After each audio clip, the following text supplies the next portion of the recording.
रामायण की एक प्रमुख पात्र मंदोदरी दैत्यराज मायासुर की पुत्री और लंकापति रावण की पत्नी थी।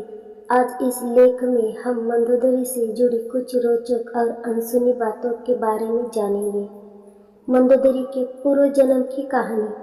हिंदू पुराणों में दर्ज एक कथा के अनुसार एक बार मधुरा नामक एक अप्सरा कैलाश पर्वत पर पहुंची और देवी पार्वती को वहां ना पाकर वह भगवान शिव को आकर्षित करने का प्रयत्न करने लगी। तभी देवी पार्वती वहां पहुंचती है और क्रोध में आकर इस अप्सरा को श्राप देती है कि वह 12 साल तक मेंढक बनकर कुएं में रहेगी। भगवान शिव के बार बार कहने पर माता पार्वती ने मधुरा से कहा कि कठोर तप के बाद वही अपने असल स्वरूप में वापस आ सकती है। मधुरा लंबे समय तक कठोर तप करती है। इसी दौरान असुरों के देवता मायासुर और उनकी अप्सरा पत्नी हेमा एक पुत्री की प्राप्ति के लिए तपस्या करती है। इसी बीच मधुरा के कठोर तपस्या से वह श्राप मुक्त हो जाती है। एक कुएं से मायासुर हेमा को मधुरा की आवाज़ सुनाई देती है। मायासुर मधुरा को कुएं से बाहर निकालते हैं और उसे बेटे के रूप में गोद ले लेते हैं।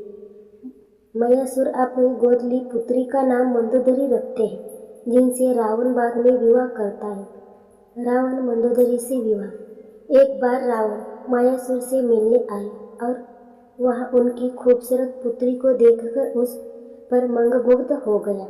रावण ने मंदोदरी से विवाह करने की इच्छा जाहिर की, जिसे मायासुर ने अस्वीकार कर दिया, लेकिन रावण ने हार नहीं मानी और जबरदस्ती मंदोदरी से विवाह कर लिया। मंदोदरी जानती थी कि रावण अत्यंत शक्तिशाली है, इसलिए अपने पिता की सुरक्षा के लिए वह रावण के साथ विवाह करने के लिए तैयार हो गई। रावण और मंदोदरी के 3 पुत्र हुए, अक्षय, कुमार, मेघनाद और अत्तिका। रावण बहुत अहंकारी था। मंदोदरी जानती थी कि जिस मार्ग पर वह चल रहा है, उस मार्ग पर सिवाय विनाश के कुछ हासिल नहीं होगा। उसने बहुत कोशिश की ताकि रावण सही मार्ग पर चल पड़े, लेकिन ऐसा कुछ नहीं हुआ। मंदोदरी चाहती थी कि रावण भगवान राम की पत्नी माता सीता को उनके पति के पास भेज दे, क्योंकि वह उस श्राप के विषय में जानती थी, जिसके अनुसार भगवान राम के हाथ से ही रावण का अंत होना था। लेकिन जब राम रावण युद्ध हुआ, तब एक अच्छी पत्नी की तरह उसने अपने पति का साथ दिया और समर्पित स्त्री की पहचान कराते हुए रावण के जीवित लौट आने की कामना के साथ उसे रणभूमि के लिए विदा किया। रावण वध के बाद विभीषण से किया था विवाह। सोने की लंका की महारानी मंदोदरी रामायण का एक ऐसा पात्र है जिन्हें कभी ठीक से नहीं जाना गया। उनकी पहचान हमेशा लंकापति रावण की पत्नी तक ही सीमित रही है। रावण की मृत्यु के बाद उनका अध्याय भी जैसे समाप्त कर दिया गया। बहुत कम लोग जानते हैं कि रावण के वध के बाद मंदोदरी साथ क्या हुआ था। रावण के वध के बाद मंदोदरी रणभूमि पर पहुंचती है। यह पति पुत्र के साथ साथ अपने शव देखकर शोक में डूब जाती है। यहाँ श्री राम उन्हें याद दिलाते हैं कि वे अब भी लंका की महारानी और अत्यंत बलशाली रावण की विधवा है।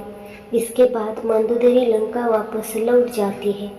एक किंवदंती के अनुसार पति पुत्र के दुख में मंदोदरी खुद को महल में कैद कर लेती है। वे पूरी तरह से बाहरी दुनिया संपर्क तोड़ लेती है।